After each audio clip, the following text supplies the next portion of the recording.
Hello, and welcome to another transmission from the Velvet Revolution. We are on episode 62, and it is the letter J today. So thank you for choosing us. Welcome to whoever you are, wherever you are, whenever you are. Welcome to our conversation. My name is Ben Rice, and I am joined, as ever, by Dave Noble. How you doing, Dave? I'm very good, thank you. Apart from there's a few, as I just about speak, a few little entities flying around me. Can you see If you them? no. It's like I don't know what it was, unidentified flying object in my room. I'm hot. Yes. I'm very hot and sticky, icky. Just feel like I need to peel my skin off, you know. It feels a bit. Have you been to Asia?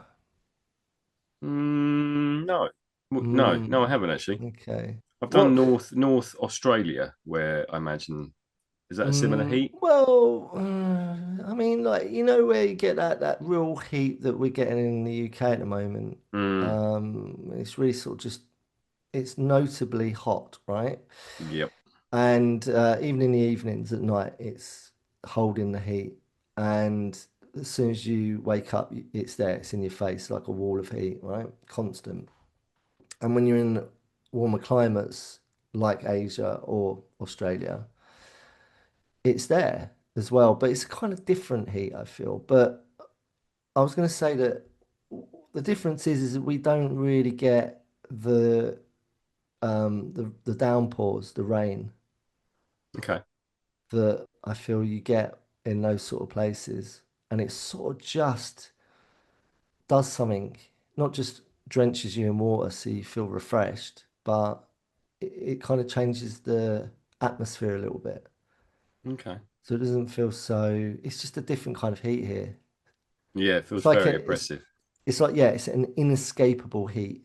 Mm, Now I live with the water all around me. I'm very lucky that I'm at the coast, so just dive in the sea. It's lovely. Um, but I'm a big fan of going into the woodlands or just being in the shade. I did that yesterday. hmm. I went and found somewhere and just went and sat under a tree. It was lovely. Nice. Mm. I came home yesterday after work, and my next door neighbour, whose front door flat is right opposite mine, the coolest place in her flat was her front door.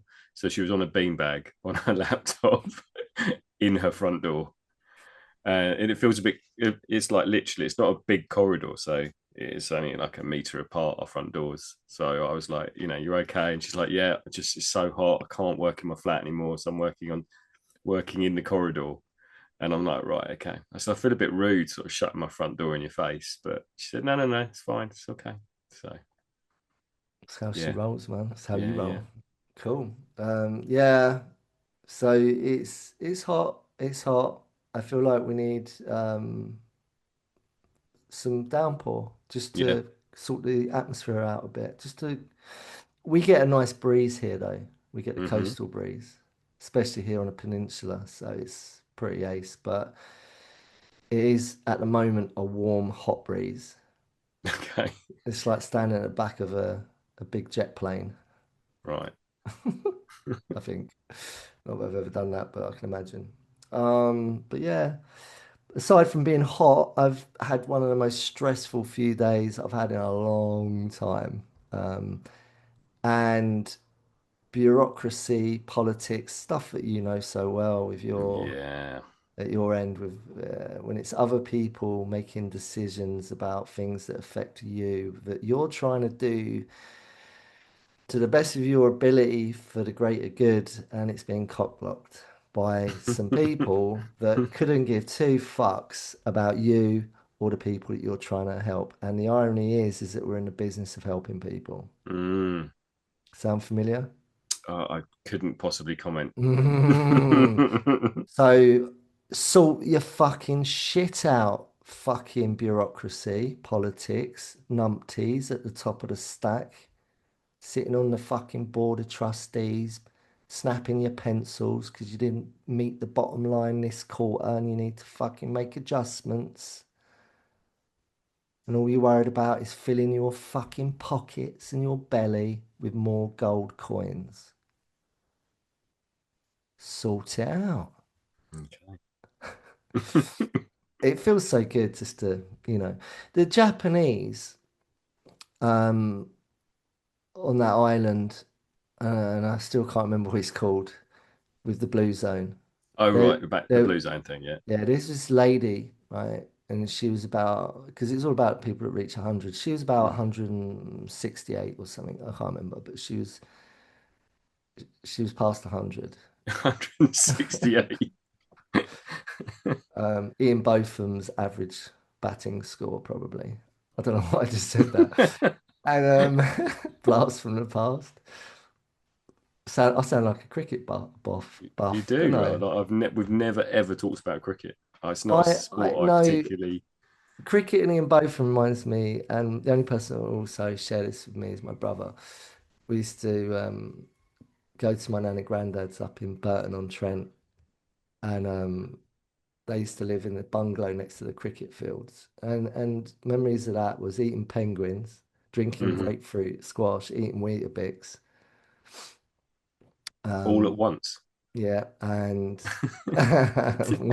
watching cricket because my dad was a big cricketer and my granddad was, I believe so as well.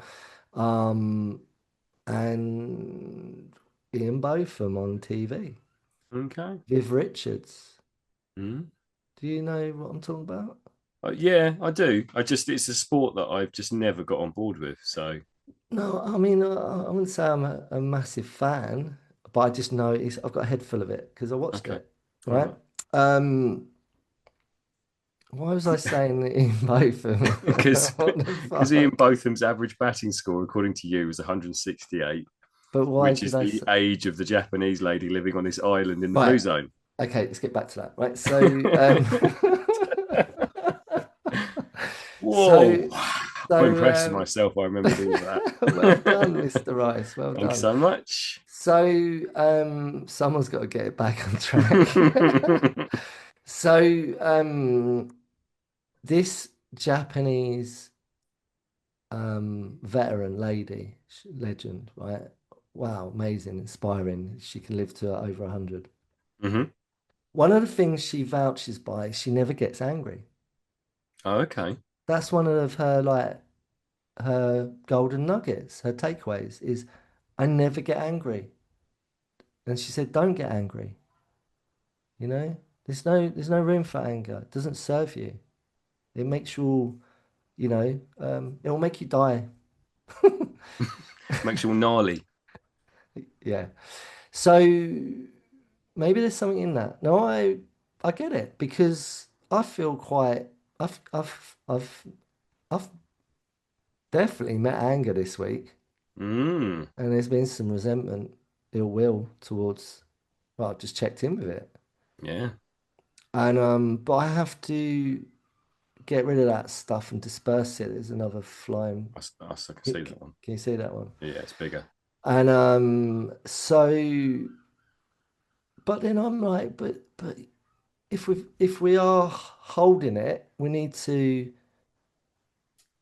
not hold on to it, but express it in a healthy way and to process it in a healthy way and disperse it in a healthy way.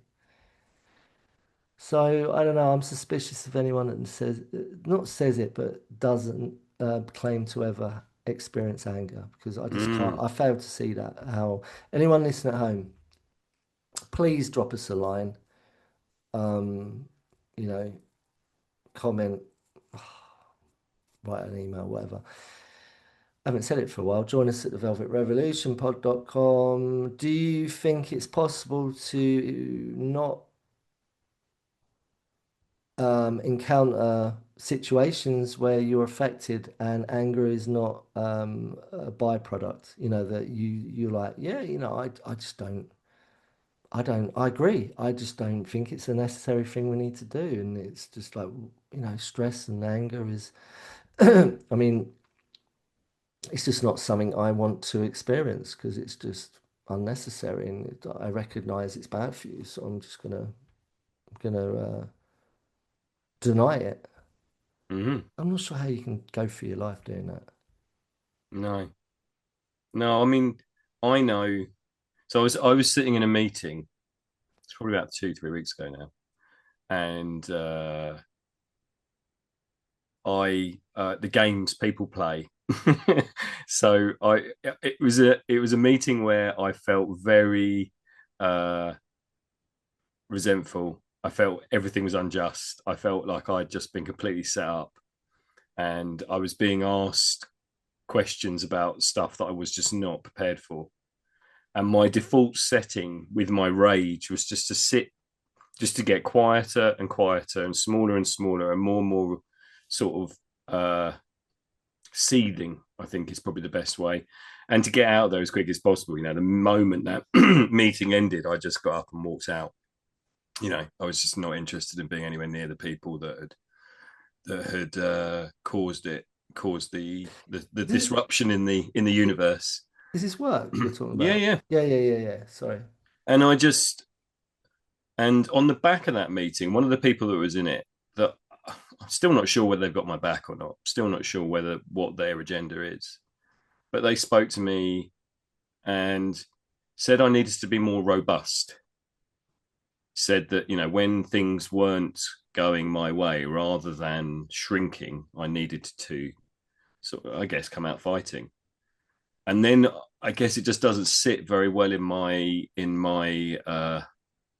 psyche that I then get conscious that I'm being too aggressive or too confrontational. I feel like, right, okay, well, if you want the fight, I'll bring the fight, and this is what I do. Um, and then I just feel like, yeah, I feel like if I then get what I want, or I push and get and feel like I'm taking up more space, I feel a little bit guilty. I feel conscious that I'm doing that, and it really doesn't sit well with me. And I guess it's just it's a side effect of spending a life being diminished, I guess, in a way of feeling like I Yeah, don't deserve to take up that space. yeah. Well, you do. You're in a leadership role, and you need to lead and kick some fucking ass sometimes. Like Yeah. I kicked some ass this week to some Hmm. people that are way above me with an organisation that I collaborate with. And there was some professionals, and I say professionals. On paper, they're professionals, but they're Yeah. fucking ill qualified to be in the fucking role.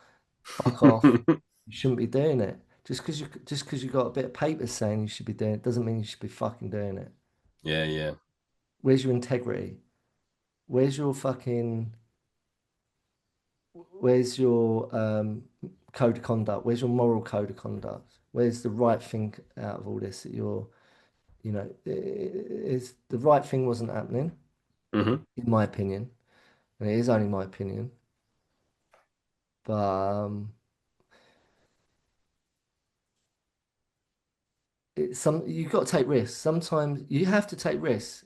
Any great a measure of most things that are great in life, there's a bit of risk involved. Yeah. Yeah. Yeah. To people at home, right? Have you ever had to go forward in life, there's risk and it's about trust. Is this going to work out for me? Whatever that may be, putting all that money down on that massive mortgage, that's a risk. It is a risk. It's a risk. Life is a fucking risk. It's the game we're playing. It's not a game of safety. I mean, that Japanese woman, it sounds like it is. She's Yeah. never Yeah. taken any risks. She's had a very safe life, which is why she's lived to 100 and whatever. 68.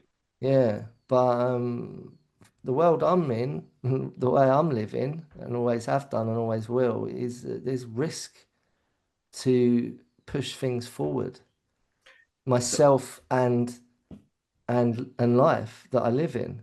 So I've got to give you this example for this week. So I ended up in an argument this week online, on email. So a chain of emails. I think that was probably, going backwards and forwards for most of the morning. Basically, someone, and I'm not going to name names, but someone higher than me Call them had just out. Just do it. had decided that this building that we have at the school, that they didn't like the name of it. They didn't think the name was very uplifting. Now, this person is very senior in the institution. They've never been, well, sorry, they've never been. When they visit the school, and this is the first time they've visited the school in 2 years, they did a 5 minute whistle stop tour of the school, bearing in mind there is a really desolate health and safety wilderness playground where the kids try and play football. But if they go over, or that it's the gravelly playgrounds, they all come out with like Yeah. skin missing and broken bones, and it's like that's where the money needs to be spent. There's this desolate space could be Mm. beautiful. We could plant it up. We could put more trees around. There's no shade for the kids in this heat. There's a broken basketball net. There's none of that soft, lovely tarmacy stuff you get in playgrounds. It's just a bit of a desolate wasteland. But the thing that this person decided to focus on was the name of this building. We need a more uplifting name. Now, I don't mind if you call it Gary. It really isn't. It really isn't important. What's important, surely, is what you do in the building and what you do for the kids and helping the kids grow and become Yeah. healthier and safer and happier. So, if that's what they want to, they want to spend their money on getting new signage for a building and changing its name, then, fill your boots. Are they But on the board? Are they a board? Are they a trustee? Are they a they might, shareholder? they, they might be. Yeah, let's just assume they are, right? And Hmm. they're a shareholder. They've got a stake in Yep. the business of the But that's the thing. organization. Well, in the school system, they don't have, there's no money at that end, Well, but whatever their theoretically, whatever their but interest. they do get to say how you spend the money that you get Yeah. given. Well, I'm gonna edge a guess. Is that right saying? Yeah. That I doubt they really think about these kids and their lives when they're not got that head on that they've got to go and make an appearance. All they're worried about is Gary, not Johnny No, or, or Sally or Benny, you know, and all them lot. but I Yeah. did I did win. I went back and back and back and said, what is the context? Why do you want us to change this building's name? This is why we called the building what we've called it, and gave them all the reasons. And in the end, they showed themselves, because originally it was just me and someone else Yeah. having this back and forth. And then Yeah. finally the email came through and she said, it was my thought, and I just thought we needed a more uplifting name. But if it's causing this much consternation, then I will I will rest, and I will not fight anymore. Yeah, let me throw one out real quick, right? So I was working with this organization, can't possibly name it, but it was a charity, right? And it was in the music game, right? Mm-hmm. And there was a board of trustees, and they're all fucking Herberts, right? Yep. Yeah, and because they were, right? In my opinion, and it's only my opinion. They might have all been really beautiful family people, and I'm sure they were actually, but in what we're doing, Herberts, right? And I was at a music festival, right? Massive fucking British music festival doing the festival season. Mm-hmm. And I was head supervisor, believe it or not, for this organization, right? And we're backstage at this music festival, right? Now, this fucking Herbert in particular, who runs one of the biggest fucking organizations in music, in the background of music, right? Not a label. He's just got some sort of gig outfit thing that's massive in the background. he just happens to be on the board, right? He's got an interest in what we're doing per se. And on the particular day that I was there, we were setting up um our spot where we've Right. got we're there to help people. So Yeah. let's keep it really, vague. We were all there. We had a team of people there helping people Hmm. backstage with all the things that happen backstage, right? And it's to do with well-being and people's Yep. mental health, right? So we're there helping people. Very early on in the day, I identified that the foot traffic that would see what we're there for and what we're doing, our visibility was really fucked because there was a mac and cheese truck that was in the way. So we were sort of behind a mac and cheese truck. So no one Right. would Okay. really see where we were. They'd just see the mac and cheese. Now, I love a bit of mac and cheese. I'll probably just hang out at the mac and cheese. I could be crippled with freaking issues. I need to come in and have a chat with our team, but I'm going to only get as far as the mac and cheese truck. So I went and found Matey, who I know literally, gets a nice little slice of the cake from all of the merch and all of everything that's there. Yep. I said, "Excuse me, Governor, can you move your mac and cheese truck, please? So we've got better foot traffic and visibility." And they wouldn't do it. Right? Now, I really fucking fought for that. Wouldn't do it. Wouldn't budge. Why do you think? Because the mac and cheese truck was paying them money. Maybe, maybe. I'm not going to say. I couldn't possibly know that. Mm. But, go figure. And that is a metaphor for life, people. And no, I'm being serious. That is a Yeah. metaphor for life. Mm. All right? People in life want to fucking the safe bet, and all they were interested in is mac and cheese Yeah. and lining their pockets. Mm. Maybe. Maybe. All right? Do you think? I mean, I think in that situation there's definitely a financial financial implication, and I think that is I've co- I've I come up was against watched. that so many times, man. It's just one example of the world that I'm in and what I have to Yeah, fucking fight against all the time. This is what happened last week, just gone. I It's that.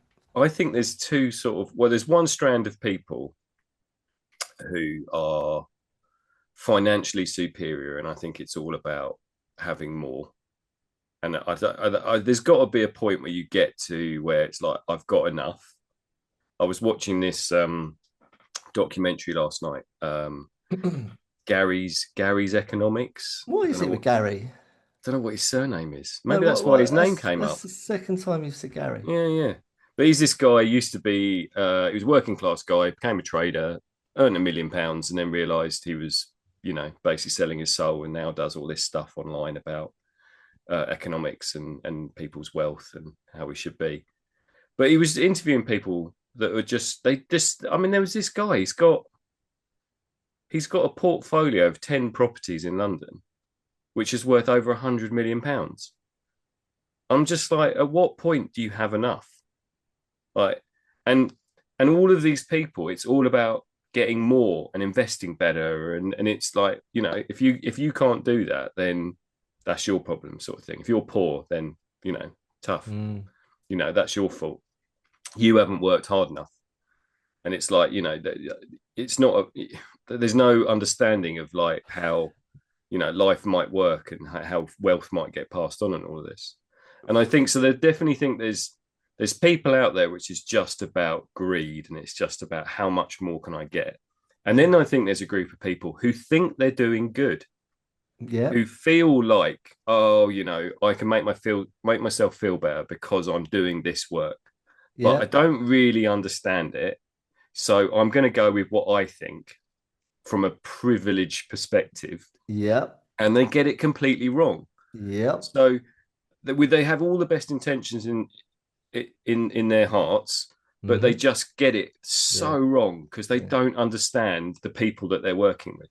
You're absolutely bang bullseye on point. You got the arrow right dead center. It's exactly what it is. And that sounds like we're judging and there's a judgment, but damn right that's a judgment because it's something that you see and you observe. I've got so much evidence that doesn't suggest it, it's there. It's matter of fact Yeah, that that's the nature of the beast, right? yeah, yeah. And then you've got other people who have really struggled. Really, like I'm one of them. I've struggled. I know what it feels like to struggle. I've met that adversity with strength, with with um, with a wise response, and I've overcome it. And because of that, I've become more skillful in my life.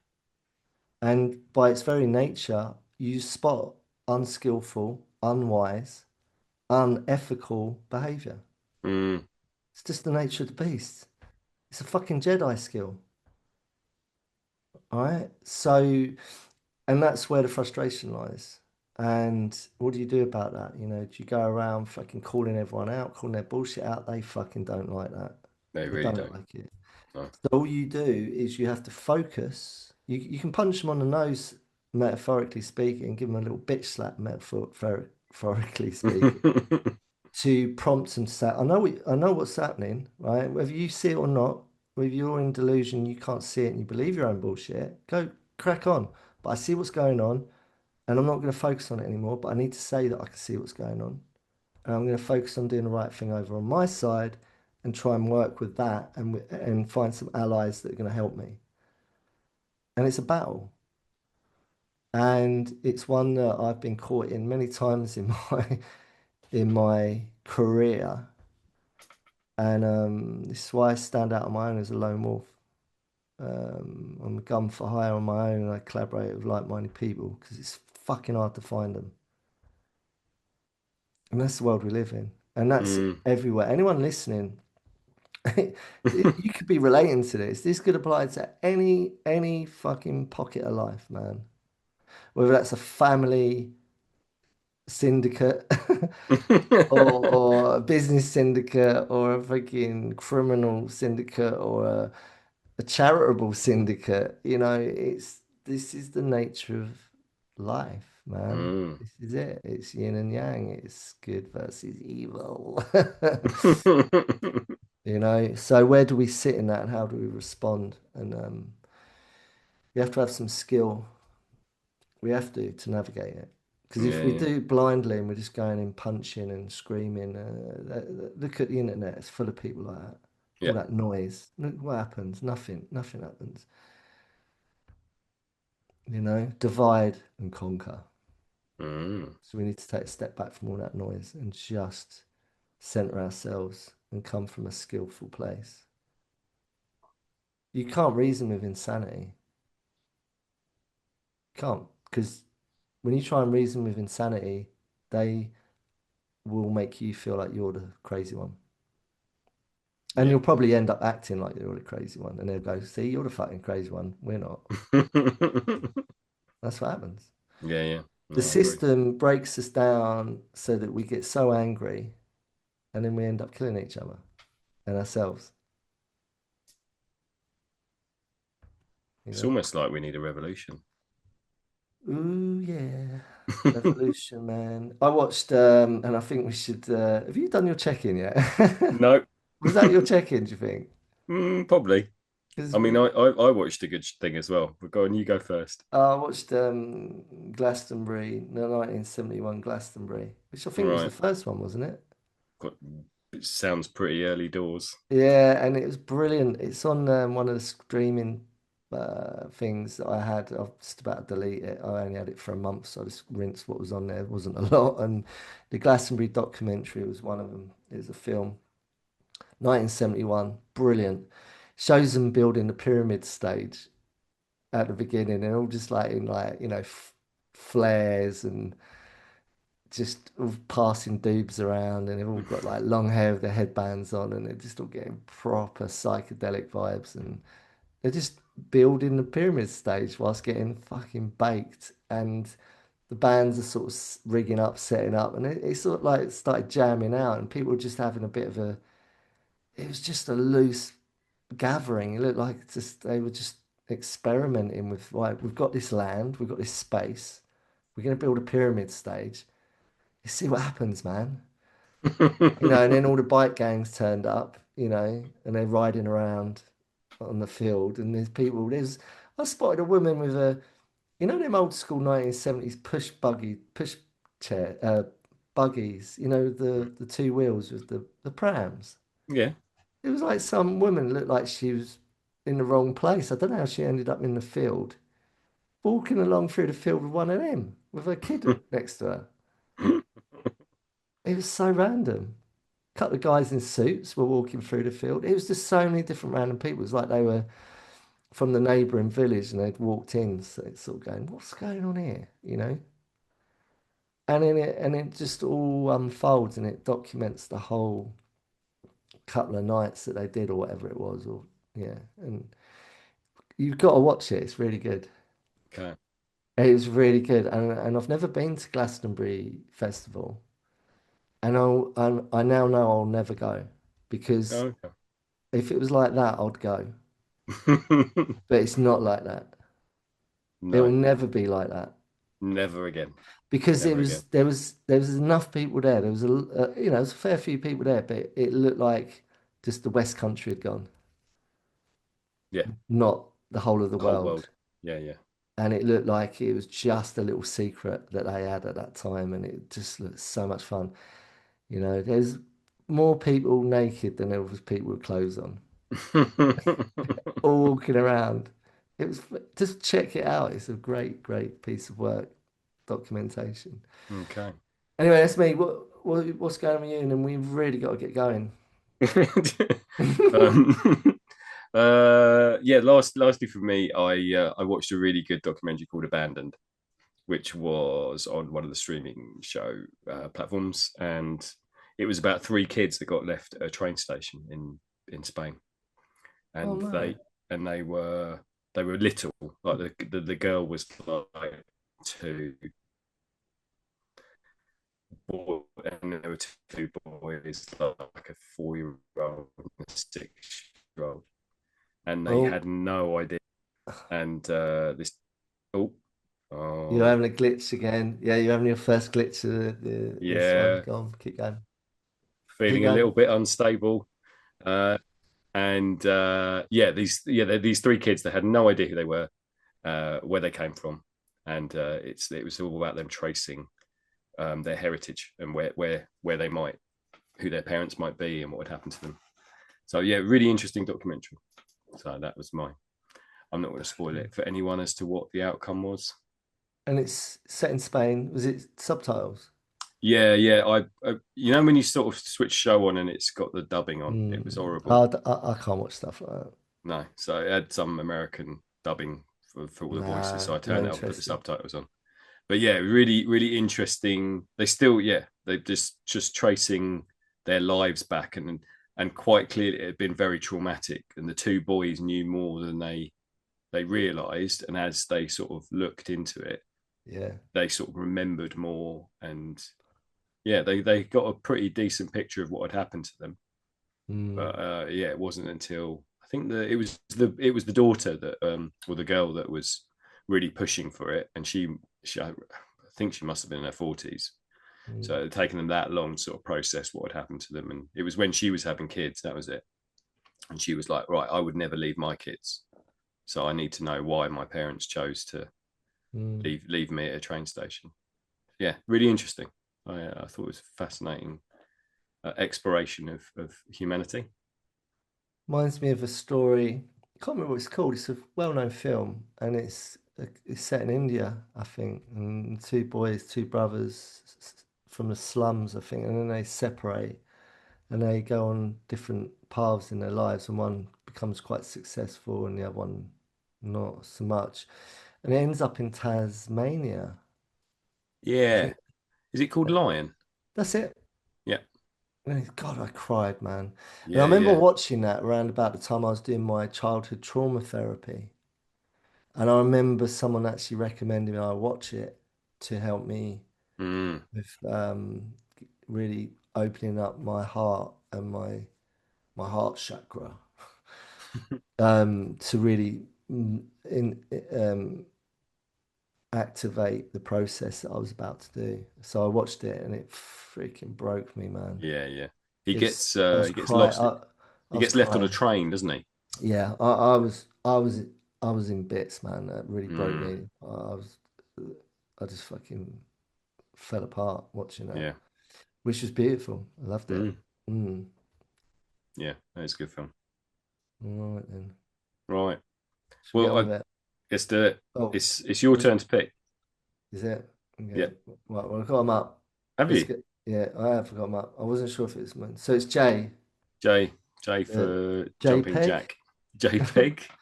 J Clough, Jump. J Cloth. Jay Z, J Z. Jumping J Jack Lo, Flash. J Lo. James um, Brown. um, Jack Johnson, Yeah. Jimmy Cricket. Jim. Yeah. Yeah, Uh, yeah. That's all the J's. I think we covered most of them. I could keep going. Jimmy Cranky. Jimmy Cranky. Yeah, man. Okay. Right, let's do it. Jovial. Joy, Mm. which is red lined, we've covered. Good one. Check it out if you haven't already done it, or if you feel like you need some joy in your life, go and listen to it maybe. Jealousy, that's redlined. I'm pretty sure that must have been a little belter if it's jealousy. Mm-hmm. Mm. Check it out if you are curious. Redlined, already done it. Judgmental. Mm. Justify. Jittery. Jittery. I was using that word this week. I was calling the people jittery. Why so jittery? Yeah. Why are you being so fucking jittery, man? About the risk taking. Yeah. Yeah. Like, People are scared. yeah, They're scared. They're get a scared fucking grip, of man. repercussions. Yeah. And then Yeah. jumpy. Yeah. Jumpy. Why are you so fucking jumpy, man? Mm. Where's all your jitter coming from? Jumping around all over the place like a jumping jumping Like I don't know, a Jack Flash. jumping Jack Uh, Flash. Yeah. Jitterbug. Jitterbug. All right, that's all there is. And it's got to be more, I feel, but we're working with those. So it's jovial, which is joy. I don't know why I've got that. I'm going to take it off there. Jovial shouldn't be there. That's just silly. Let's go away. Judgmental, justified, jittery, and jump here. I'm going to go jittery because it feels like we've already, done half of it already on what we was talking about. Great. Maybe, but I'm going to go jittery. There you go, jittery. You all right with that? Why are Yeah, you looking so jittery about me picking jittery? yeah. I mean, what does um, jittery even mean? Well, I know what it means to me. well, I think yeah. From what you were saying just now, I think it. My experience over the past couple of weeks has been it. It feels like the further up you get in a position of power, the more the more your anxiety levels go up and the more you are afraid to make decisions that may upset or inconvenience people. You're more afraid of judgment, Mm, yeah, and it's more difficult to be decisive and make good choices yeah, because you get tied up in this sort of bureaucracy that exists in the world. yeah, And so, yeah, that's when you talk about jittery, that's exactly it. It's like I'm fighting against a system where we are so governed by data and reports and evaluations a system that is all about, progress. How far have you come? What have you, how can we, it all has to be measurable. Yeah. And so you end up in a system that is totally uh, unworkable, because you have to fill in so many different bits of paper to Hmm. prove that what you're doing has worked. Yeah. Yeah. Yeah. Yeah. And Yeah. that creates this huge level of fear in people and this jitteriness where it's like, I can't possibly do that because you haven't filled out this document in triplicate and filed it 6 weeks ago, and then followed it Yeah. up with a 3 weekly cycle of evaluations. And yeah, it's Mm. just crazy. It's craziness. So yeah, Yeah. that's where I'm when you started to go on the jitter, that's where my head was at. Okay. I just want to say I've got my cursor arrow and it's just sitting pointing up your nostril right now. It's been amusing me whilst you was talking. I was looking at it. I'm thinking you got a cursor arrow up your nostril. It's literally just perfectly sitting up your nostril. Right, let me move that to one side. Right, yes, okay. I was with you there. I heard every word. You weren't with me. You were looking at the cursor.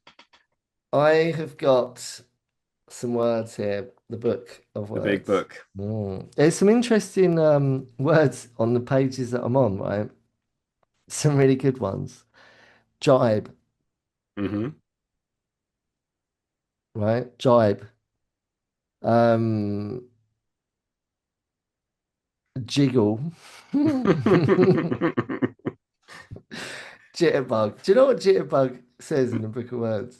Isn't Jitterbug what they said in one of the Wham songs? Jitterbug. Jitterbug. Yeah, yeah, no, it is, it is, it is. Right, jitterbug. Jitterbug. Right, ready? Fast dance performed to swing music, popular in the 1940s. They should Mm. add that in. They should change that to jitterbug. Fast dance performed to swing, to swing or wham. Or Wham. Jitterbug. Jive. Which Wham song was it that had Jitterbug in it? Jitterbug. Wake me up before you go go, wasn't it? Was it? I don't know. Answers on a postcard. Jive. What's all this jive, man? Stop giving me all this jive. You It's should, just all jazz, isn't it? yeah, you should bring all of this sort of language into your meetings. Yeah. Yeah, stop jiving, man. Stop giving me all this jitterbug. Don't need it. Right, okay. So I'm looking for jittery. And you know what? Doesn't exist.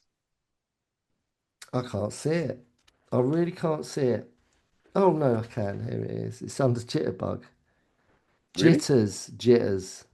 Uh, A feeling of extreme nervousness. mm. Got the jitters. Jitteriness and jittery. So it's in there. A feeling of extreme. So the extreme is nervousness. So yeah, I mean this. Extreme more than words. So it's kind of well, I thought it was. I mean, it is what it. Well, I know it is because I was using that word this week. I was literally using it in Because you were mul. around some extremely nervous people. It was just me saying, calling it out. Like, what? Where's this jittery? What? Why are you all so jittery, man? Like, we're in the business of risk taking, like helping people and taking a risk on people is what we do. It's what we do. It's what I have to do. It's what I've had to do myself. Someone had to take a risk on me many times. Didn't work out a lot of the time, but when you're trying to help people, you know, there is an element of risk. Mm. And I think what you identified, look, what I was saying, I used that metaphor of that story I told about being backstage at music festivals and that guy, right? I have no doubt that that guy, like a lot of the people that are sort of seem to have a different focus point or agenda or motive to maybe ones that I have. Hmm. Doesn't mean I'm right and they're wrong. It's not, it doesn't mean that I'm like, oh, my shit doesn't stink and theirs does. It was just me identifying how I saw it, which was that the two can coexist next to each other. I'm not saying he shouldn't be doing that or, that he's a baddie, you know, because I don't even know who he is, like, or anything about him in his personal life. He could be like the nicest fucking guy. It's quite possible he's the nicest guy. He's not the Dalai Lama, though, is he? Well, business Mm. by its very nature, when you are a successful person in business, you have to, there's some risks in that Mm. as well, huge risks. And like what you were saying, there's a lot on the line. You got a lot to lose. And sometimes not everything gets the equal measure of focus. And you might just lean towards certain things to that take precedence, Hmm. whatever they may be. And I can think of a few. And other things get disregarded or they're just not as important. And the thing is that what I was saying, what I'm identifying is that on my top of my list, the importance of on top of my list of why I'm there. But the reason I was there, I didn't give a fuck about mac and cheese. I didn't give a fuck about, the hot dog stand or the fucking bar that they have or the merch stands. I didn't give a fuck about a lot of that stuff. Can I just check that? You're saying you don't give a damn about food? I mean, this is a first. Look, I'm going to retract that, right? Because I definitely made sure I had my meal token, which you get when you're backstage. Yeah, You get a yeah, meal token, production meal token, and you can go and eat really good food because they have good fucking. yeah, Um, so I do give a fuck about that. yeah. But my point is that my main, the reason I'm there is to support and find pathways for people that are struggling, Mm. whether that's an artist, their crew, management, anyone that's working there. The person that's got to serve mac and cheese all day, Yeah, yeah. they might be struggling, right? Whoever, we're there to support. It's a bit like why I never knew backstage until I went backstage at these things for this reason, how much goes on in festivals front of house out there in the madness. How many girls get raped? How many girls get attacked? How many people get beaten up or things get stolen, like assaults? Sorry, I don't want to scare anyone whose kids are going to a festival this season, but the shit does play out. Yep, You got a huge capacity of people all squeezed into one space, getting fucked yep. mostly. It's going to happen. And I didn't realize that until I started to rub shoulders with some of them response services and all of we was just part of many people that were based and situated, not just backstage, they have in front of house. They're there to help people, support people, make sure they're hydrated.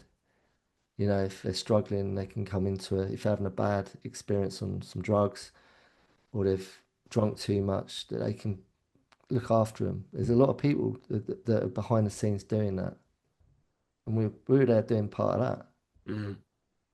So, excuse me if I'm a little bit angsty and jittery, that I'm concerned that, there's a food stand that kind of, if you, in the grand scheme of things, what I've just said, yeah, it's important that people are fed, but it's also very important that people can see what we're there for and why we're there and have a presence and that the footpath, Mm. not the footpath, Footfall, isn't it? footfall, yeah, sorry, Mm. is is accessible. Yeah, yeah. And it wasn't my first gig, my first rodeo. I'd done it at other places. That's why I was supervising there, because I'd done it in other places, and I'd never encountered this before. And it was the first time I had to sort of just, you know, try and sort something out like in that way. Before, it was never there was never an issue. It was always we had a really good footprint, you know, Yeah. footfall, and it was met on deaf ears. That's how it felt. That's how it appeared. So yeah, I don't know why I just had to say that, but I was just saying it. I don't know. I don't know why I just started saying that again. I went through it all again. But but I guess it's something that I have to come across. I don't know about anyone listening at home, you know, taking it out of context. Just whenever you leave your house, you know, we're going to encounter, that's life. You know, not everyone is in the same place as each other. Yeah. Not just within how they feel within themselves, but you know, what we feel is important for us that day or on Hmm. any given day. You know, what's my agenda? What's my motives? What's my focus point? What's at the top of my list of things that I hold in high regard as the things that I need to attend to? And everything below it is just doesn't really mean anything to me. And we've all got different versions of that. Yeah. But Yeah. I yeah, mean, I one of the things that makes me consider, and it's another thing that's happened this week in terms of work, is we both do rehabilitative work with young people. We're both working with people that have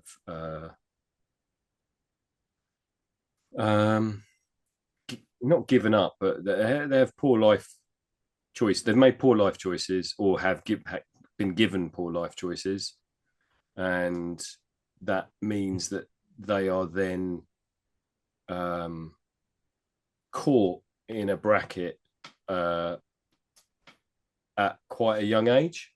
Is that fair to yeah, say? yeah. I would say they're victim of their circumstance, Yeah, and they are usually feeling that way. You know, yeah, that they do feel like they are the victim. It's them versus the world, and fuck you lot. Like, yeah. you know, I And have every right to feel like this, that angry and rah. but bearing in mind we're working with young people, teenagers, maybe some 20 somethings in your case, but they are at a point where they are still growing, still working out what kind of adult they want to be, still have lots of opportunity in life, still have choices, really. You know, they've got the majority of their life ahead of them. And what I find is that they get they get to a point where they've been pigeonholed, where it's like, right, this is you. You're an addict now. You are a victim. You are you are trouble, or you are troubled. You are going to cause a rupture in the normality of life, and outside of that sort of that normal sort of boundary where everyone wants society to sort of be clean and neat and tidy and nobody messing it up. Sorry. And I find it's really difficult, especially with the kids that I work with, for people to give them second, third, fourth chances. Hmm. And I get really frustrated because it's like, well, they're doing everything you've asked. You know, this is a 14-year-old human being. They're still growing. They've still got all these chemicals rushing through their brain at this moment in time. They've got so much going on for them. And you have asked them to jump through this hoop and this hoop and this hoop. Yet you're still reminding them of what they've been, of how bad they've been, of how they've got it wrong.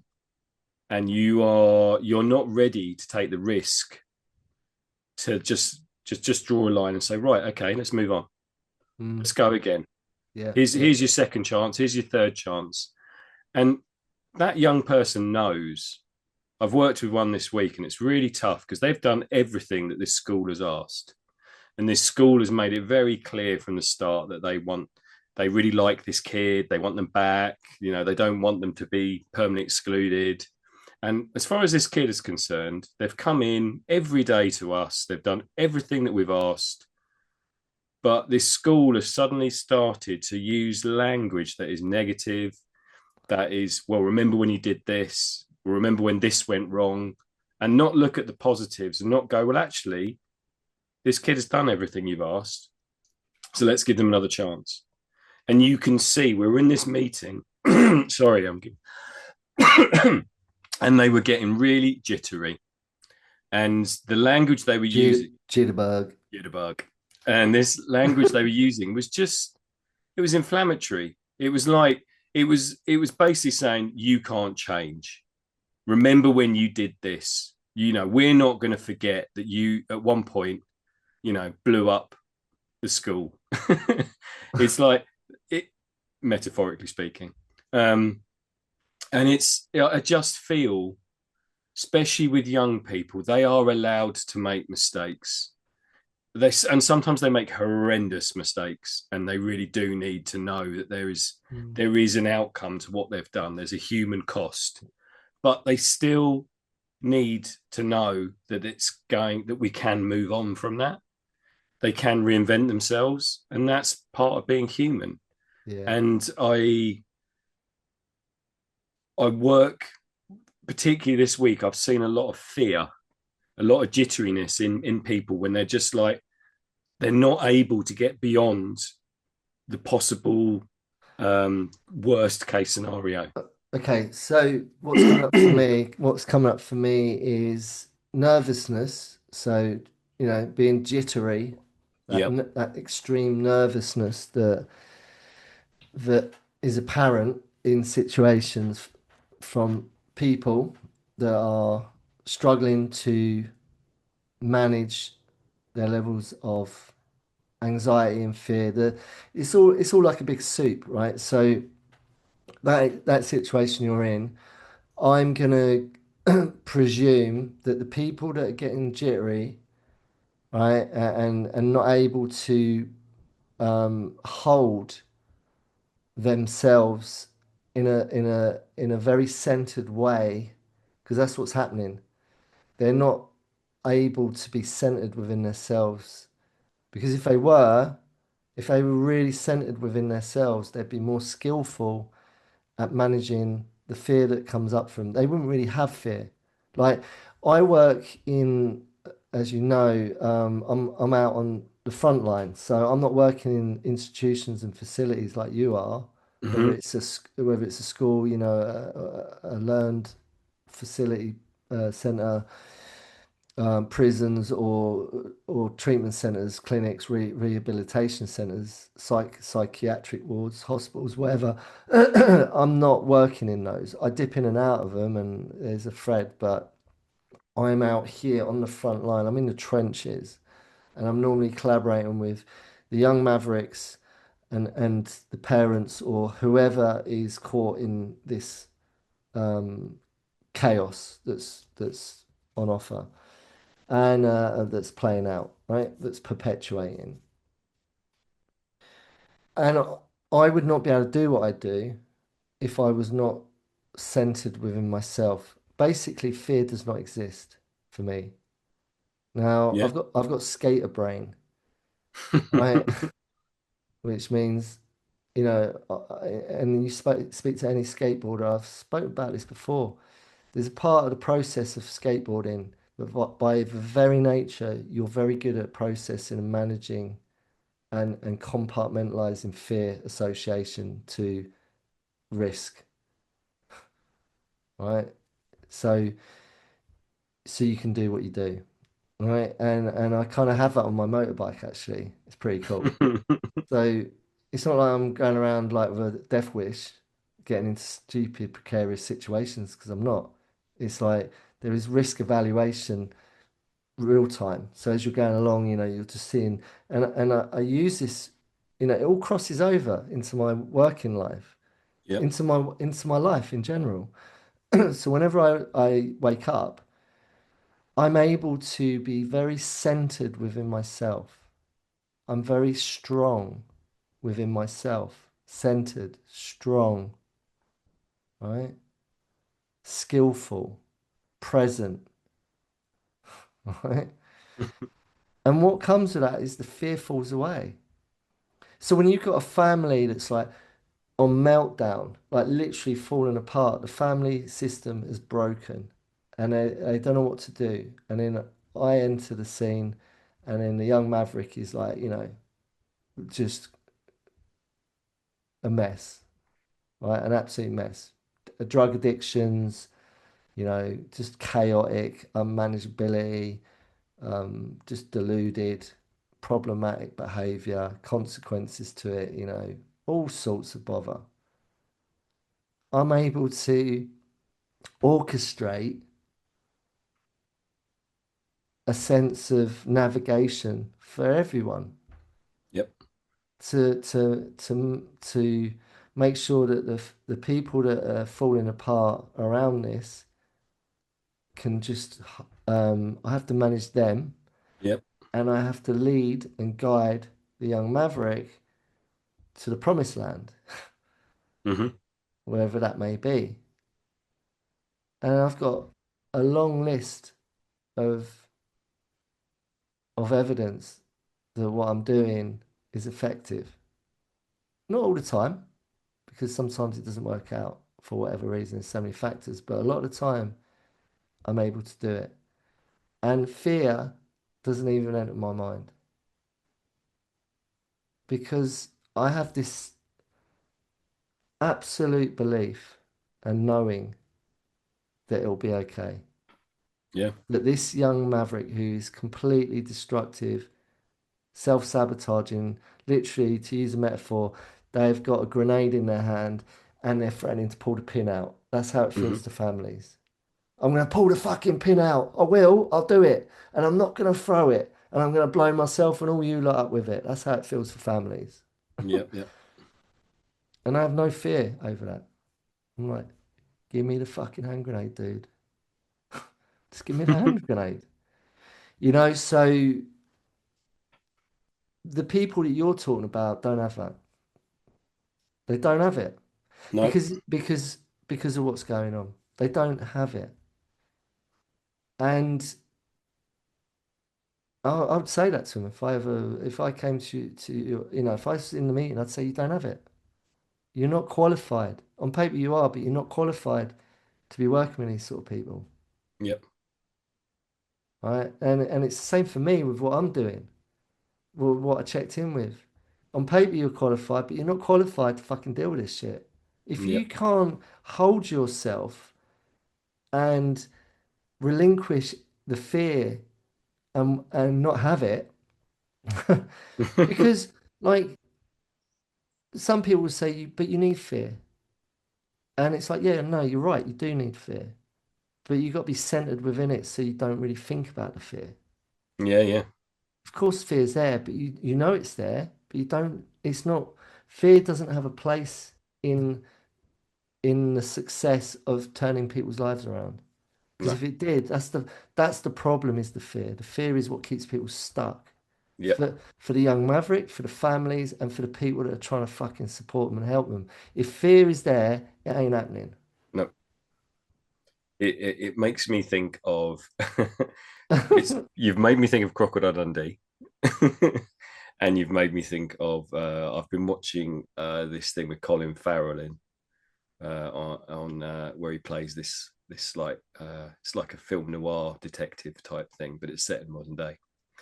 But yeah, they both have this thing with animals. You know where Crocodile Dundee does that sort of looks into the animal's eyes, and Yeah, you know he just has no fear. He knows the animal knows yeah, where he's coming from, yeah, and he totally. knows that he's not scared of him.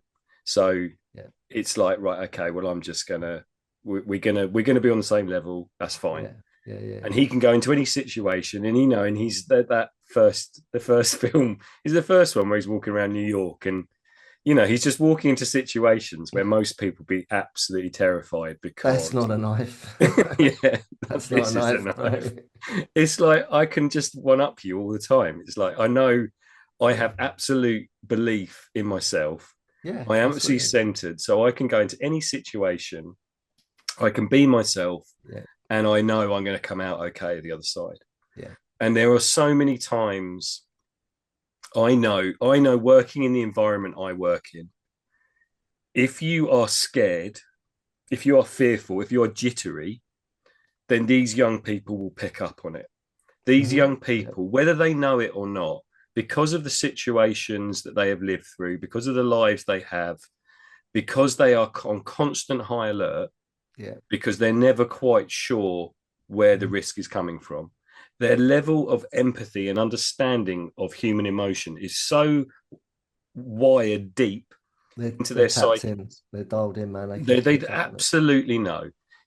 Everybody out there knows when they were at school that when they got that supply teacher that walked through the door, they're like, right, this is one. We've got this one. They're gonna get it. They're going to absolutely get it. And they also know when they walk through the door, oh, this one's not going to take any crap. This, yeah, we better sit down and be quiet because Yeah. this one is going to absolutely boss us.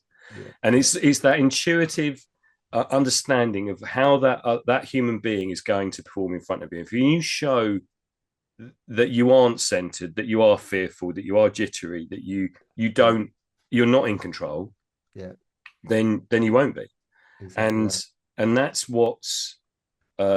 that's what that makes me think of. When you go into to someone else's life that is absolute chaos, that is full of fear, full of nervousness, that all that energy, that oh my god, I don't know what is going to happen, and Mm, I'm not confident enough to sit in the now, the present, and yeah. just be okay. If you can't go in there and provide that for them, Yeah. then you've got no right being in there. Yeah. And the thing is, right, with where I'm coming from, what I'm saying, normally you got to find your allies. It's like hostage negotiation, right? Which I've studied a lot. I've read various books. There's a great one by Chris Voss. He's a bit of a speaker and he does a lot of seminars and training for business and corporate. He's called Chris Voss and he's an ex-Fed, FBI, or I'm sure he might have been FBI, but he did a hostage negotiations. He's done a lot of hostage negotiating, a lot like proper mad shit. Yep. I read his book. I was like, fuck, that's like totally like everything was popping off the page. Like, fucking hell, that's how I. That's kind of similar to what I have to do. Mm-hmm. And he's all about what I'm saying, which is you've got to find your allies in any situation. Right? Who's with you and who's not? Who are you up against? It's not just always the person that you think you're working with who's against you. It's the other characters. Yeah. And you've got to find your allies. So for me, a big um, part of the problem for when I'm trying to guide this stuff in the right direction and do this whole crisis management, which I still get into, I still have to do it, but I don't want to be doing it for long because it takes a lot from me because it's hard work. But because it is hard work trying to, Mm. get people to be on board with what you're doing, knowing that, you know, I know this is what we need to do. And Yep. some people just can't see what you can see because they're not centered in themselves and they're governed by fear. So the biggest problem I have is the people who need to be my allies, but they're not working with me because they're not Mm-hmm. able to. They're not able to. And usually it's a parent or the parents will absolutely destabilize the scaffolding that I'm trying to build around the situation. They will literally kick the scaffold apart, by they don't mean to. They can't help themselves. So like I'm working with the young maverick and we're getting progress and quietly in the background, they're playing out their own narrative Mm-hmm. because they're governed by fear, they're consumed by anxiety, they're jittery as fuck and they're acting out from that place, and it's always gonna sabotage every effort of making progress. So I have to fucking manage that shit as well, man. And it's Mm. like, you know, 20 parents out there, you know what I'm talking about. But because we get caught in our conduct. I mean, why would we change anything if we've always done it that way? Yeah. You know, so um I don't know anyone listening whether you're relating to anything we're talking about because we're talking very specifically about dealing with crisis um, in younger people and their situations, I guess. But I don't know. I think it's a common thing. What we're talking about is very common in lots of different pockets of life. It is. Like, I don't want to get into politics. Definitely not. I don't want us to talk about politics and get into all of that shit. But fuck me. You know, everything we're talking about, you know, this is why I don't watch it or listen to it or I haven't got time. I haven't, if I was to really follow what's really going on with everything in the world, I know what's going on. It's the nature of the beast is what I'm saying it is because it's the way I see it and it's how I see it. Doesn't mean it's how everyone else sees it, it's how I see it. And I have to work with that for a living, partially. I don't want to be looking at what else is going on in the world and have to deal with that shit as well because it's there as well. Everything we're talking about, all of the characteristics of fear-based narratives, um, you know, gr holding on to grenades, feeling like you know someone's holding us all hostage with a grenade, threatening to blow us all up, metaphorically speaking. You know, this is how the world feels at the moment, right? It is. It's how the world feels.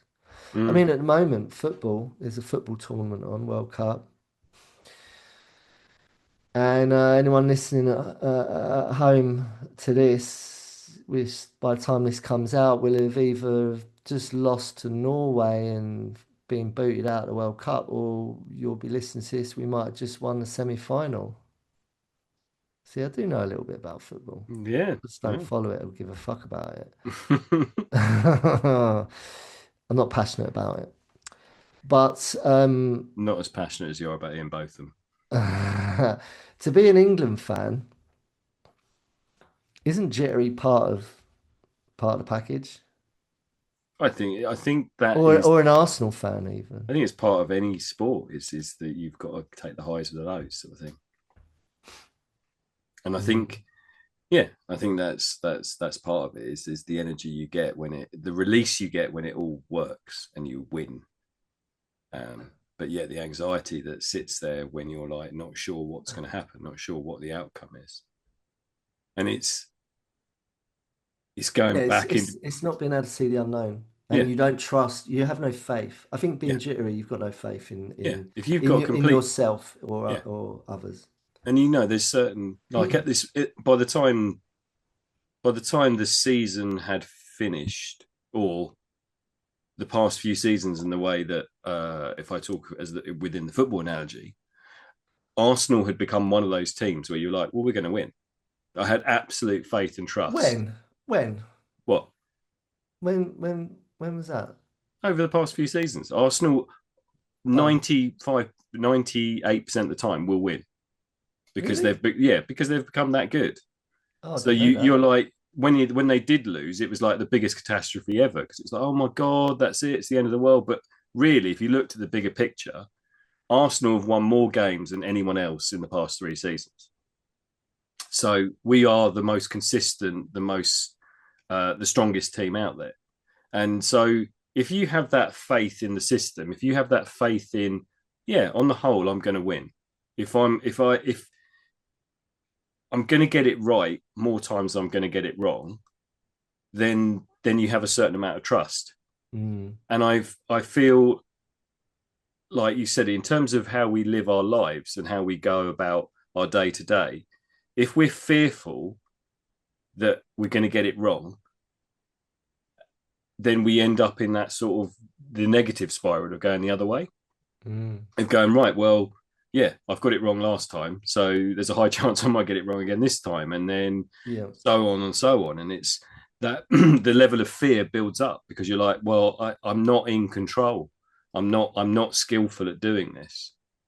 And I can see I can see colleagues that have come into my setting where the young people have challenged them, and because they haven't got that ability to just control the situation Yeah. and show that they're in control, you know, even if it's walking away, that's a very, there's times where I'm just like, okay, I can see you're really angry, so I'm going to walk away, and I'll come back and I'll talk to you when you're in a better place. And that might be the most sensible thing to do, you know.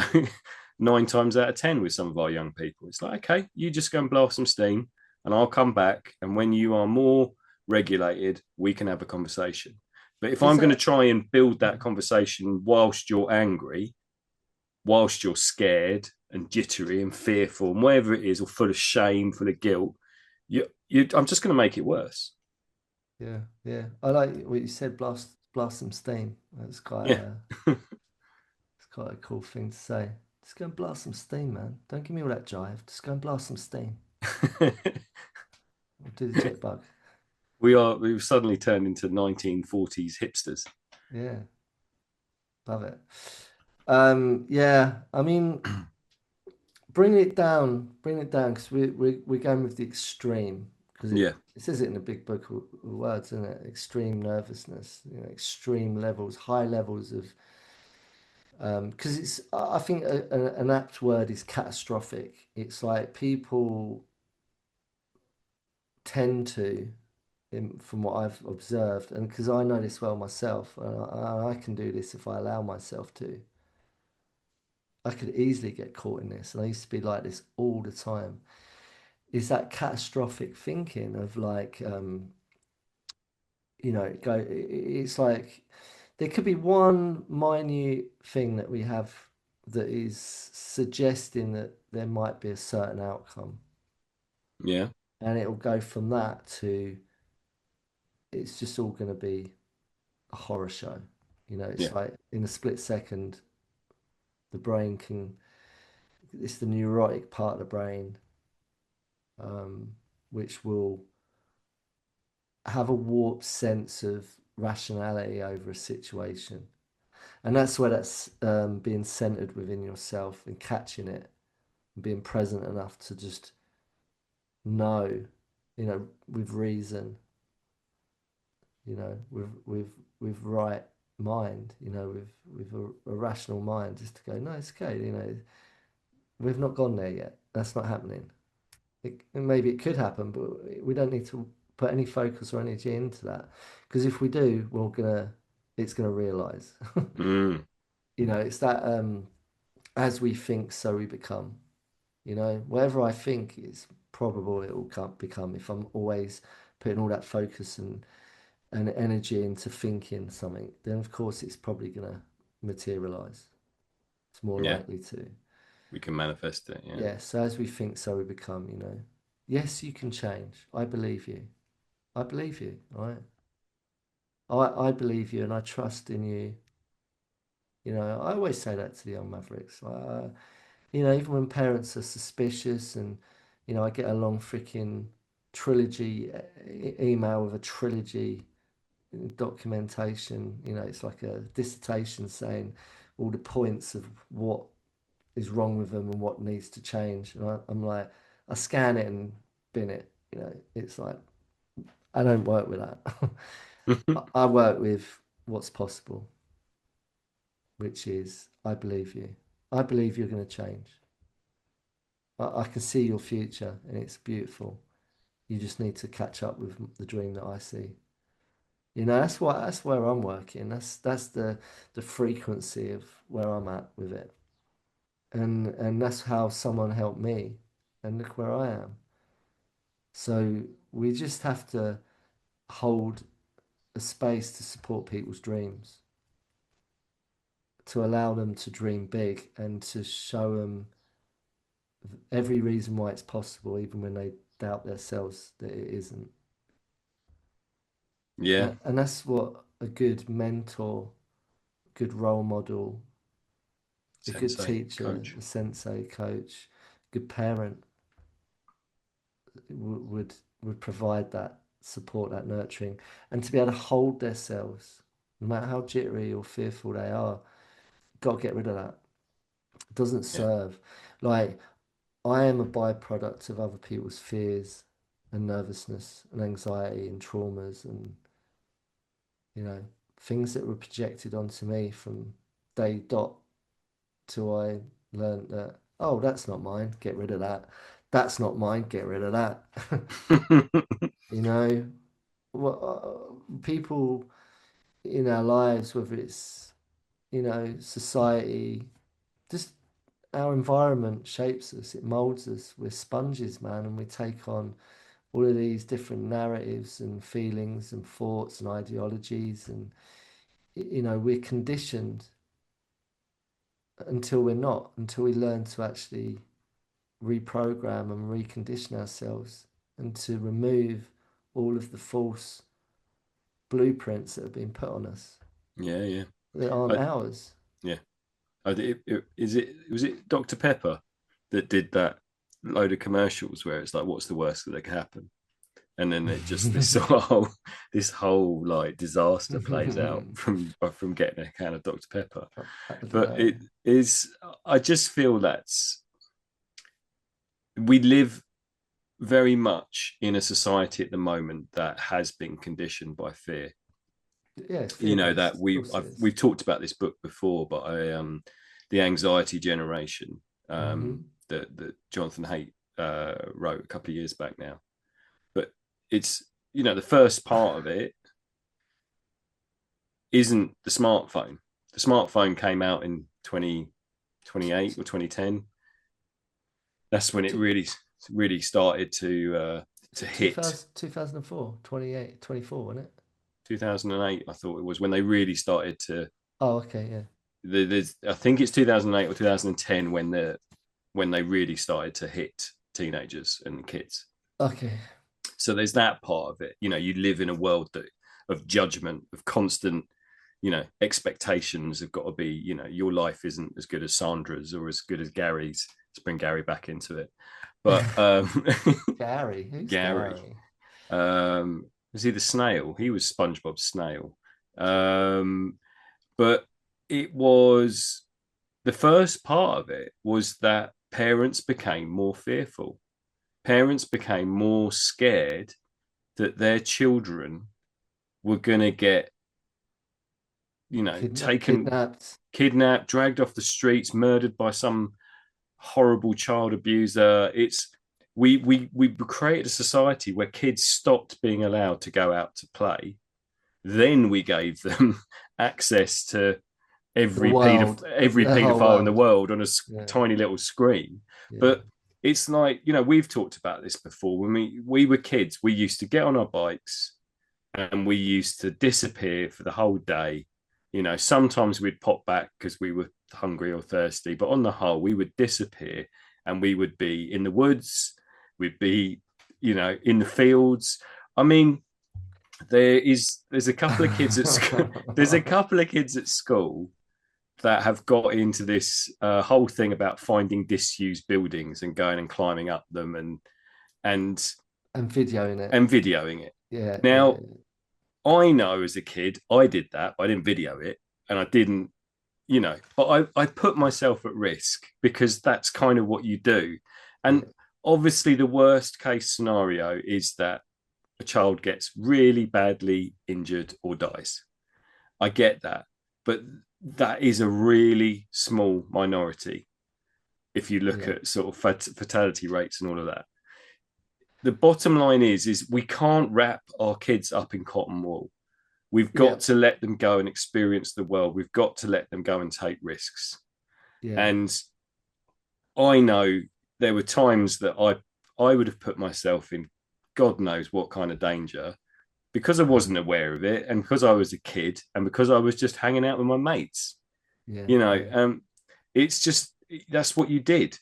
But now we're in a situation where people are really, really scared and want to protect their children to the point that they just, Ah, it's just yeah, this, yeah. just stop them doing anything. And the irony is, I'd love to know the statistics, but you know, kids are so isolated now, and ultimately, a lot of them take their own lives because of that. And so maybe someone that's taken their own life, you know, may have not done if they were able to just get out of that isolation sooner and be able to go out and be who they're meant to be, rather Yeah. than just being isolated, cocooned in their own fucking mental illness. Yeah, man. I mean, it's just a bit warped, isn't it? But I don't know. Like, how do we manage? I feel like I've already covered it. You know, how do we manage that the jitteriness, the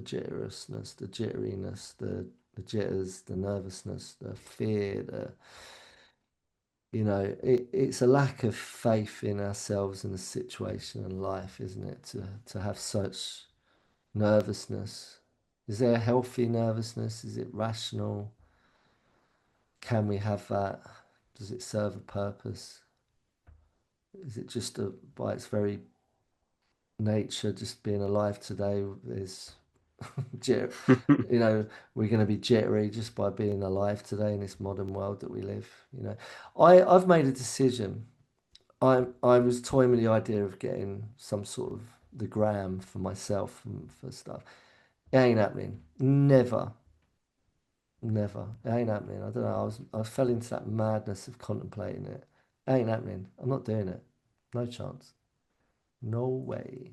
I was really looking forward to watching you, cook a vegetarian Nah, stew in your kitchen and fuck, telling us how delicious it is. fuck that, man. I just don't want to be on it, man. It ain't happening. It ain't happening. I don't Okay. care. All right. I'll get where I need to get to, and I'll do what I'm gonna do, and I'll get there in the way that I want to get there without having to be told, but you gotta do this and you gotta have that. I don't give a fuck about what I've got to do and what I'm meant to do. I don't want to do it, so I'm not going to do it. You know, it's like, I'm not going to play the game. I'm not. I'm not going to do it. I refuse to do it. I'm just going to unplug from all of that. Right? Thank you very I much. would put that down to you actually having a healthy fear of social media because you I, know what it can do. I wouldn't say it's a help. Yeah, I agree with what you're saying. Thank you. But I wouldn't say there's a fear there. It's just a very staunch knowing that I don't need it. I don't want it. I don't want to use it. It's not who I am. But It's it's also knowing who I am. yeah, I don't want it's to do also it. a fear of what it could do to you. So Well, I know in the times where I have completely killed social media mm, that I get that time back.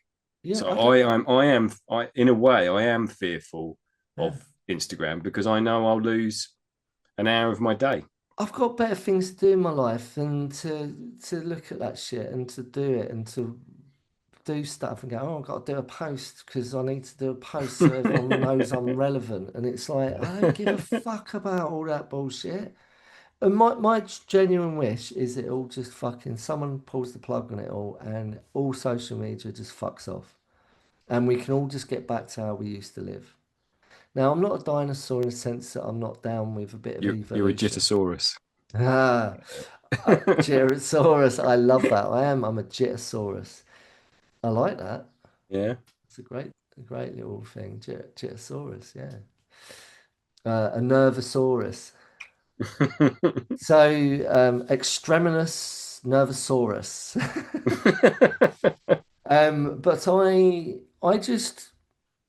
I just couldn't care for it. I just don't, it just doesn't, it feels so bonkers to me Yeah.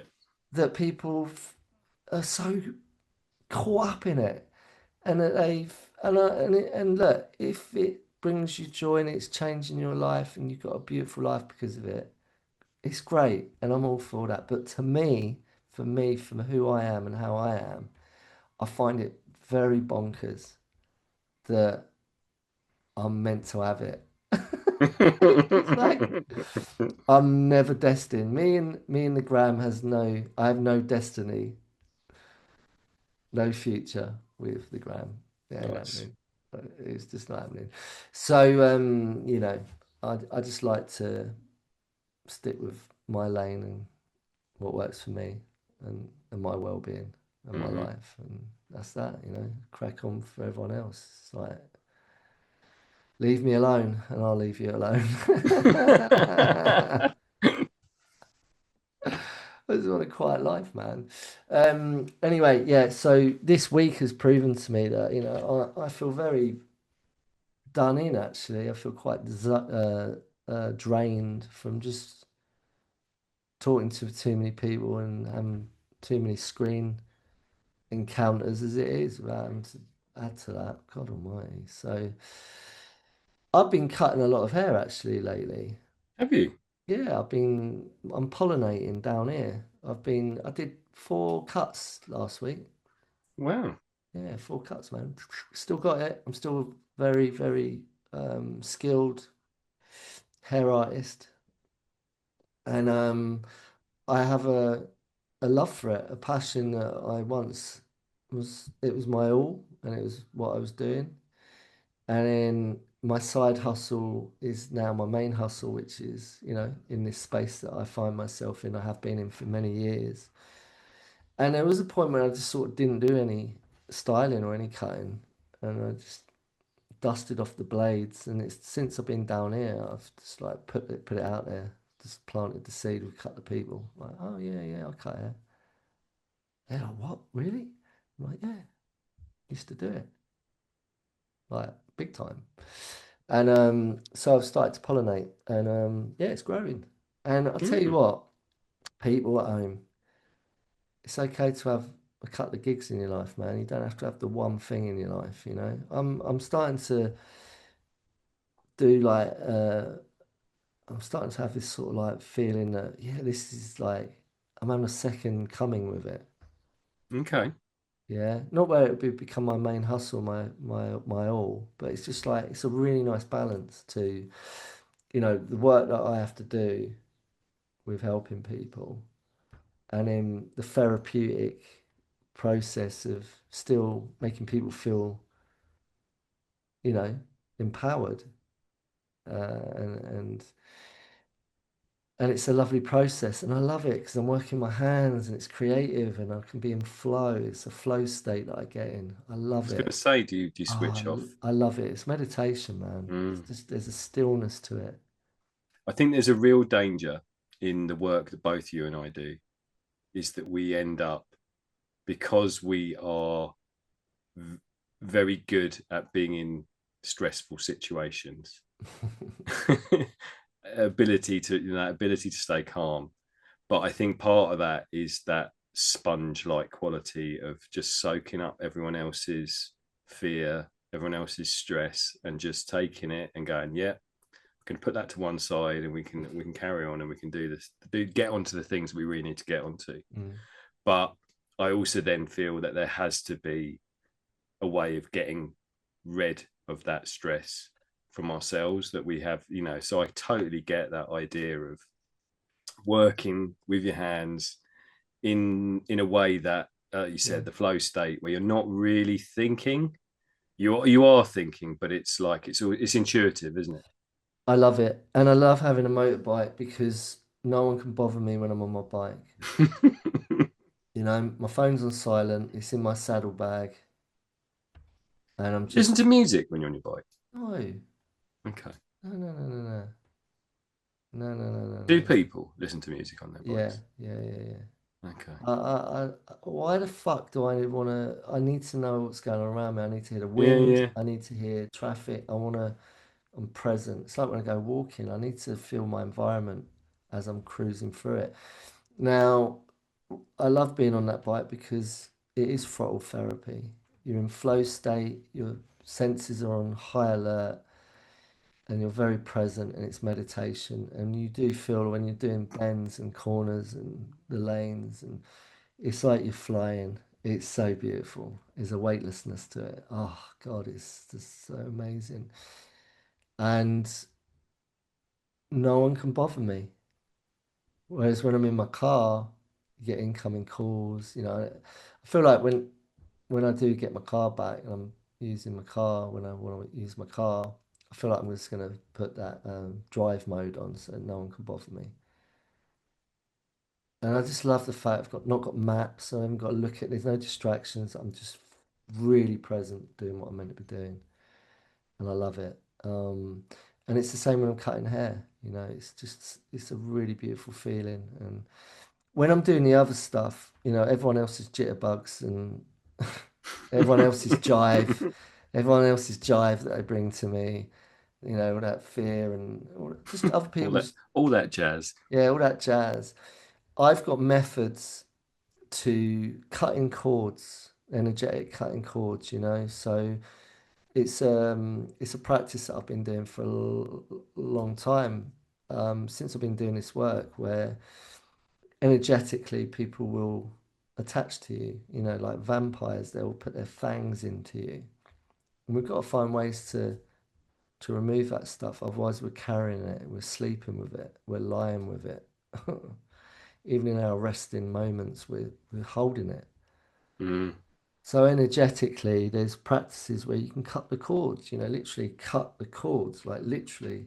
It's you imagine energetic. It's like cables. That's the way I see it. It's like a cable. People put their cables into you. It's like, yeah, have my cable of fear. Yeah, have my fucking cable of um, resentment. Have my cable of shame. Have my cable of fucking chaos. And you're like, and you're carrying around, you know, metaphorically speaking, that's what's going on. I've got to cut them, you know. The Hawaiians do it, Hoponopono. They see it as like there's a big cord that from your your chest or your solar or your heart space, and they visualize the person that's attached to you, and they just imagine having their hand is a knife, and they go, it's just it sounds nuts, but to me it doesn't because it's kind of like I'm trying to think of an example. When you walk in a room and there's a bit of funky jive going on, like Hmm. it feels funky in there. It's been a massive argument. You just know. It's like when you go in a hotel room and it's like this feels a bit icky. It's off. It feels heavy. Now, anyone listening at home, you definitely must.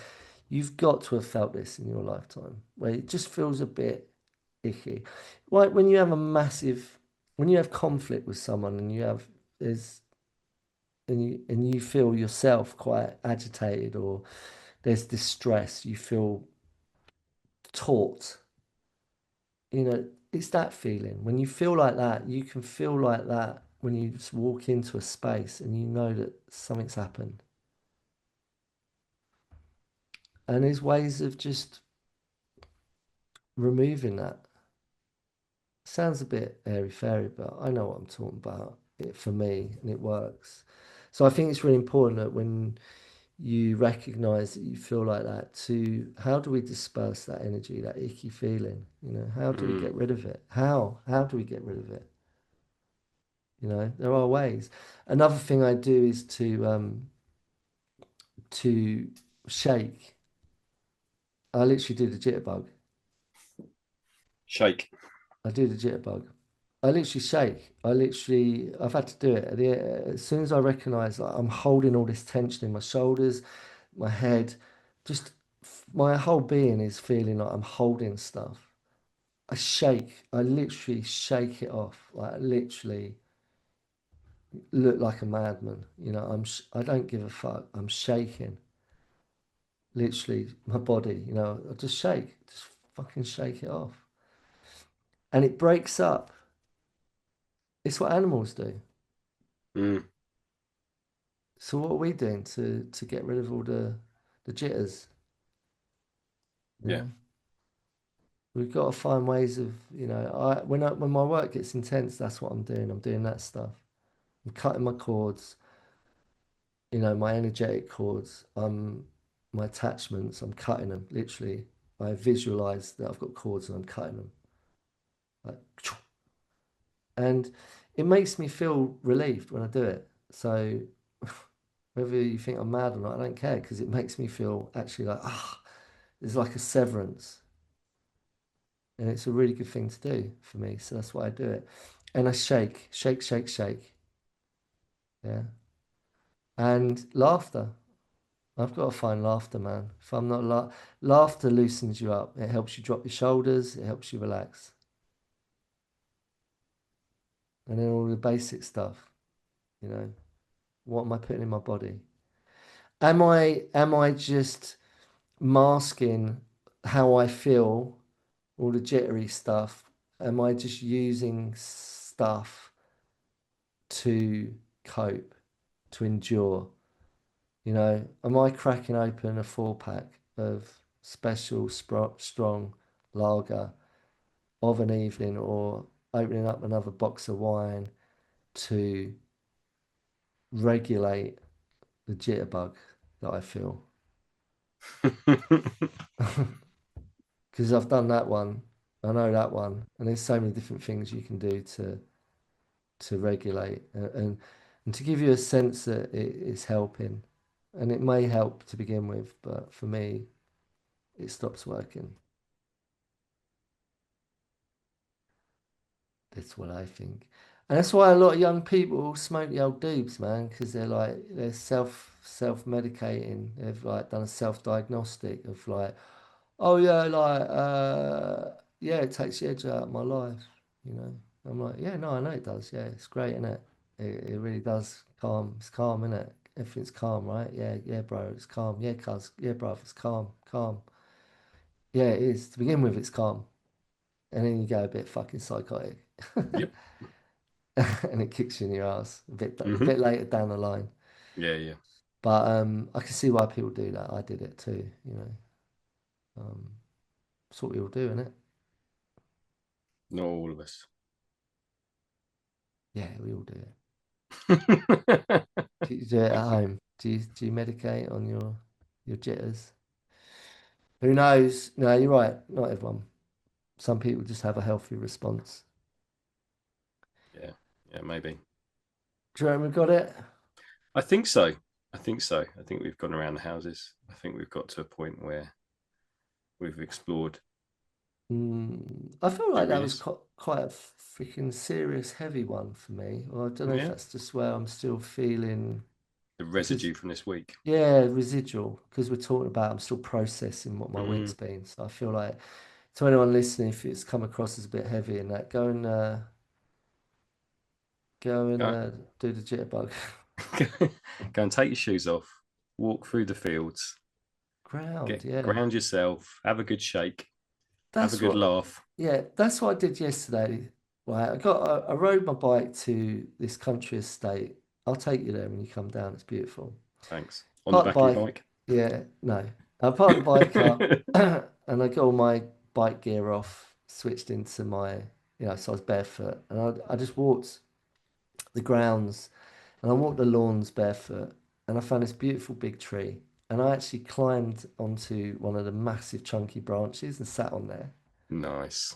And then I hopped off of it and I just grounded. I was just, that's Mm. it. It's a big part of it. If we're feeling fucking jittery, ground. We need to ground. Breathe, ground, center. That's what it's all about.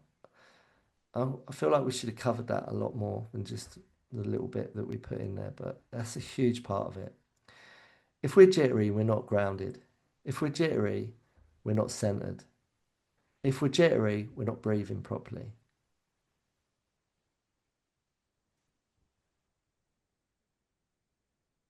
Mm.